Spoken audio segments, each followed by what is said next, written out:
Channel. నేటి మనిషికి బంధాలు బంధుత్వాల కంటే ప్రెస్టేజ్కే ఎక్కువ ప్రాధాన్యత ఇస్తున్నాడు. ఎంత లగ్జరీగా బ్రతికితే అంత ప్రెస్టేజ్ అనుకుంటున్నాడు. సమాజంలో అందరికంటే గొప్పగా లగ్జరీగా బ్రతకడం మంచిదే, కానీ ఇంట్లో ఉండే అమ్మ నాన్న భార్య పిల్లలకు ఆనందాన్ని ఇవ్వని ప్రెస్టేజ్ లగ్జరీ ఎందుకు? నిజానికి పల్లెలు అంటేనే ప్రేమకి అనుబంధాలకి పుట్టినిల్లు. అలాంటి పల్లెటూరులో పుట్టిన ఒక వ్యక్తి బంధాలను మరిచి తన కన్న తండ్రినే పాలేరును చేశాడు. అది చూసి తట్టుకోలేని ఆ తండ్రి ఏం చేశాడో తెలిస్తే కన్నీళ్లు పెట్టుకోకుండా ఉండరు. తెలంగాణలోని వికారాబాద్ జిల్లాలోని ఓ మారుమూల గ్రామంలో జరిగింది ఈ యథార్థ సంఘటన. ఒక రైతు అందరికంటే గొప్పగా బ్రతకాలి అనుకున్నాడు. అప్పుడే పన్నంటి కొడుకు పుట్టాడు. ఆ బాబుని చేతిలోకి తీసుకోగానే వీడిని పెద్ద ప్రయోజకుణ్ణి చేయాలి అని సంకల్పం పెట్టుకున్నాడు. అందుకు తగ్గట్లే ఎంతో కష్టపడ్డాడు. ఒక పూట అన్నం లేకపోయినా తన కొడుకుని పెద్ద పెద్ద చదువులు చదివించాడు. కొడుకు కూడా తండ్రి చెప్పినట్లుగానే బాగా చదువుకొని ప్రభుత్వ పాఠశాలలో టీచర్ ఉద్యోగం సంపాదించాడు. కొడుకు సాధించిన ఆ విజయాన్ని చూసి ఆ తండ్రి కాలరెగరేశాడు. ఎందుకంటే అప్పటి వరకు ఆ ఊర్లో ఎవరూ ప్రభుత్వ టీచర్ ఉద్యోగులు లేరు. అందుకే వాడు ఎవడనుకున్నారు, నా కొడుకు అని కాలరెగరేసేవాడు. అది చూసి ఆ ఊరి ప్రజలు కూడా చాలా ఆనందపడ్డారు. పాపం, అతడు ఎంతో కష్టపడ్డాడు, అతడి కష్టానికి ఫలితం దక్కింది అంటూ ఆ రైతుపై ప్రశంసల వర్షం కురిపించారు. అలా రైతు కొడుకు అక్కడితో ఆగలేదు. అంచెలంచెలుగా ఎదుగుతూ ఆ జిల్లా స్థాయి హెడ్ మాస్టర్ రేంజ్కి ఎదిగాడు. దాంతో ఆ తండ్రి ఆనందానికి అవధుల్లేవు. కొడుకు అంచెలంచెలు ఎదుగుతుంటే ఆ ఆనందంలో తినడమే మానేశాడు. ప్రపంచంలో నా అంత అదృష్టవంతుడు లేడని సంబరపడ్డాడు. ఆ ఆనందాన్ని రెట్టింపు చేసుకోవాలి అని ఒకరోజు తన కొడుకుకు కబురు పంపకుండానే హెడ్ మాస్టర్గా తన కొడుకు ఎలా ఉంటాడో, కుర్చీలో కూర్చొని అందరితో మాట్లాడుతుంటే ఎలా ఉన్నాడో కల్లారా చూద్దామని తను పనిచేస్తున్న స్కూల్కి బయలుదేరాడు. కొడుకు టీచర్స్తో మీటింగ్లో ఉన్నట్లు తెలుసుకున్నాడు. మీటింగ్ అయ్యే వరకు వెయిట్ చేద్దాం అనుకున్నాడు. కానీ మనసు ఆగడం లేదు. హెడ్ మాస్టర్ హోదాలో నా కొడుకు ఎలా ఉన్నాడో అని స్కూలు వెనుక నుండి గోడ దూకి కిటికీలో నుండి కొడుకును చూస్తున్నాడు. టీచర్కి సలహాలు సూచనలు ఇస్తున్న కొడుకును చూసి చాలా సంబరపడ్డాడు. మీటింగ్ అయ్యే వరకు కొడుకును చూస్తూనే ఉన్నాడు. అప్పుడే అనుకోకుండా ఆ తండ్రిని చూసిన కొడుకు షాక్ అయ్యాడు. వెంటనే మీటింగ్ ఆపి అందరినీ బయటకు పంపించాడు.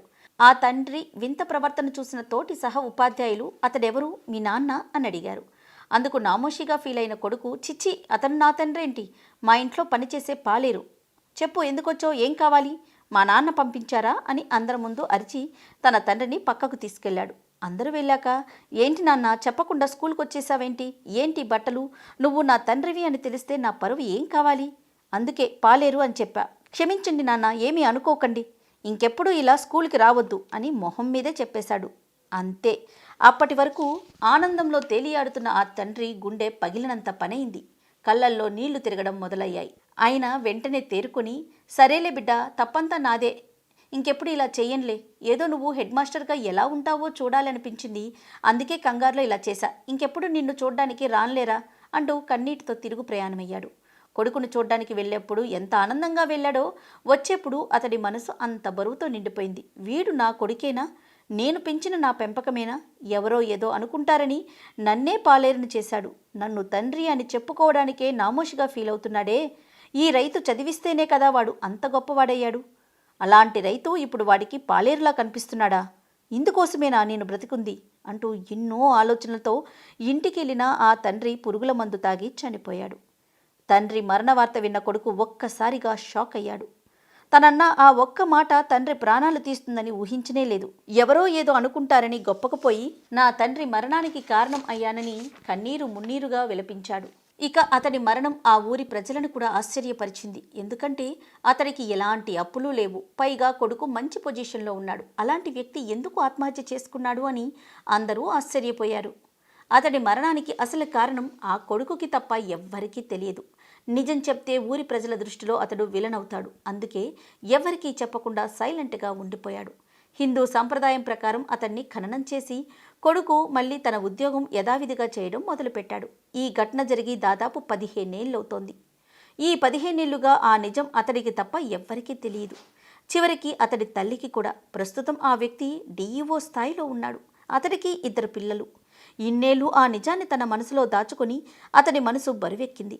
తండ్రి మరణం తర్వాత అతడికంటూ ఆనంద క్షణం ఒక్కటి కూడా లేదు. తనకి పిల్లలు పుట్టినా కూడా ఏనాడూ ఆనందపడలేదు.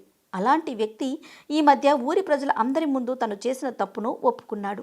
ఈ మధ్య తన గ్రామానికి చెందిన ప్రజలు మా గ్రామానికి చెందిన ఒక వ్యక్తి ఇంత పెద్ద పొజిషన్లో ఉన్నాడు అని అందరూ కలిసి అతడికి సన్మానం నిర్వహించారు. ఆ సభలో ఆ వ్యక్తి సాధించిన విజయాల గురించి, అతడి తండ్రి పడ్డ కష్టం గురించి అందరూ పొగుడుతున్నారు. అది విని అక్కడ ప్రజలు క్లాప్స్ కొడుతున్నారు. కానీ అతడు మాత్రం చిన్న పిల్లాడిలా ఏడవడం మొదలుపెట్టాడు. మాట్లాడాలని మైక్ తీసుకున్నాడు, కానీ మాటలు రావడం లేదు. అయినా ఎలాగోలా ధైర్యం చేసుకొని మాటలు మొదలుపెట్టాడు. మీరు అనుకుంటున్నట్లుగా నేను గొప్ప వ్యక్తిని కాదు, ఓ అంతకుణ్ణి. అవును, మా నాన్నను చంపిన అంతకుణ్ణి. ఆ రోజు నాకు తెలియదు మా నాన్న గుండె పగులుతుందని.